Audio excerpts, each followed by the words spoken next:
فلسفہ کیا ہے؟ ایک مختصر تعارف۔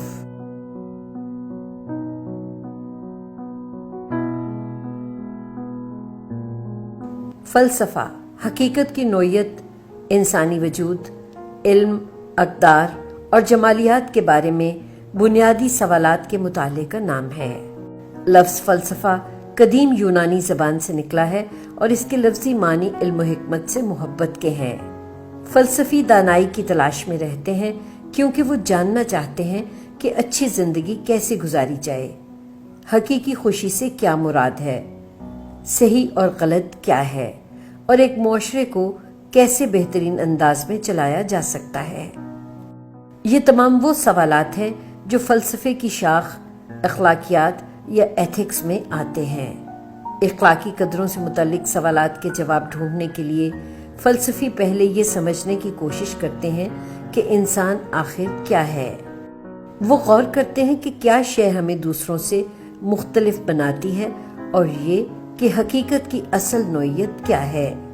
وہ داخلی اور غیر مادی امور جیسا کہ الہیات پر غور کرتے ہیں۔ ایسے سوالات مابعد الطبیعیات کا موضوع ہیں۔ مگر یہ سب کچھ اتنا سادہ نہیں۔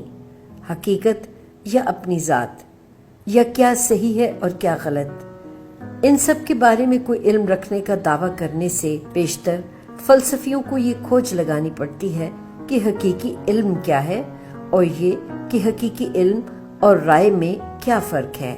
فلسفے کی اس شاخ کو علمیات یا ایپسٹیمولوجی کا نام دیا جاتا ہے۔ اگرچہ سائنس اپنے حوالے سے کئی جوابات دے چکی ہے، پھر بھی فلسفہ ان مسائل کے بارے میں بحث کرتا ہے جن کے بارے میں ہم سب کسی نہ کسی وقت غور کرتے رہے ہیں۔ مثلاً ایک اچھی زندگی کیسے بسر کی جائے، یا اس دنیا میں دوسرے لوگوں سے کیسے تعلق رکھا جائے، وغیرہ۔ یہ ایسے سوالات ہیں جو ہر دور میں ہماری سوچ کا مرکز رہتے ہیں۔ قدیم دور سے لے کر دور جدید تک ان جیسے سوالات پر مختلف انداز میں غور کیا گیا ہے۔ اس حوالے سے سقراط کے شاگرد افلاطون کا کام اہمیت کا حامل ہے۔ وہ اپنی کتاب دی ریپبلک میں مثل کا نظریہ یا تھیوری آف فارمز پیش کرتے ہوئے کہتا ہے کہ یہ دنیا حقیقی نہیں بلکہ حقیقی دنیا کا ایک عکس ہے۔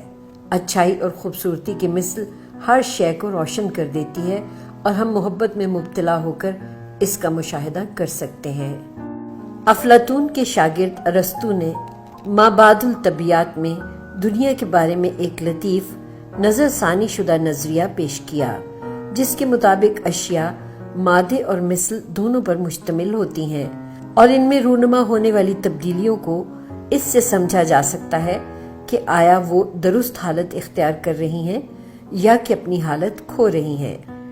اپنی کتاب نکلمیکین اخلاقیات میں ارسطو اپنی مابعد الطبیعیات کا انسانی زندگی پر اطلاق کرتے ہوئے کہتا ہے کہ ہم اپنی قابلیت کا اندازہ غور و فکر میں مگن رہ کر اور اپنی زندگی کو عقل کی روشنی میں گزار کے لگا سکتے ہیں، دوسرے الفاظ میں ایک حقیقی فلسفی کی زندگی جی کر۔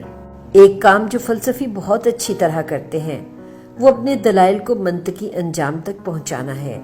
یہ انداز اپنانے سے ہم اس زاویہ نظر کو تبدیل کر سکتے ہیں جس سے ہم دنیا کو دیکھتے ہیں۔ ایمانوئل کانٹ نے اپنی کتاب تنقید بر عقل محض یعنی کرٹیک آف پیور ریزن میں کہا کہ ہمارا دنیا کے بارے میں جاننے کا انحصار کسی حد تک ہمارے دماغ کے کام کرنے پر ہے۔ کانٹ کا اصرار ہے کہ ہم یہ نہیں جان سکتے کہ دنیا اپنی اصل میں کیا ہے۔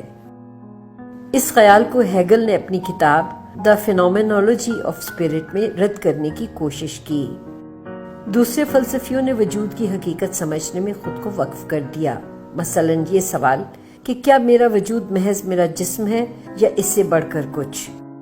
ڈیسکارٹس نے اپنی کتاب میڈیٹیشنز میں دماغ اور جسم کے باہمی تعلق پر بات کرتے ہوئے یہ نتیجہ اخذ کیا کہ یہ دونوں مکمل طور پر الگ الگ چیزیں ہیں۔ سنویت یا ڈیولزم کا تصور، جس پر فلسفی آج بھی بحث کر رہے ہوتے ہیں، کو گلبرٹ رائل نے اپنی کتاب دی کانسیپٹ آف مائنڈ میں بھرپور طریقے سے چیلنج کیا۔ فلسفے کا مطالعہ مباحث کو جنم دیتا ہے مگر اس سے ہم انسانی حالت کی بہتر تفہیم کر سکتے ہیں۔ فریڈرک نیتشے نے سوال اٹھایا کہ ہم کیوں کر جیتے رہیں اگر خدا کا وجود نہیں ہے اور ہر شے بے معنی ہے۔ اس نے کہا کہ زندگی کو جینے کے قابل بنانے کے لیے ہمیں اچھائی اور برائی سے بالاتر اپنے اقدار خود تخلیق کرنی چاہیے۔ اس کے برعکس سورن کرکیگارڈ نے اپنی کتاب دی سکنس انٹو ڈیتھ میں انسانی مایوسی کا واحد حل خدا پر یقین رکھتے ہوئے عشق کی جست یا لیپ آف فیتھ کو قرار دیا ہے۔ اسی طرح سقراط، جسے مغربی فلسفے کا باپ کہا جاتا ہے، کے مطابق بغیر امتحان کے یہ زندگی جینے کے قابل نہ ہوتی۔ اس ویڈیو میں ہم نے چند عظیم فلسفیوں کے نظریات کا مختصر جائزہ لیا ہے۔ امید ہے اس سے آپ کے لیے سیکھنے اور غور و فکر کرنے کے امکان روشن ہوئے ہوں گے۔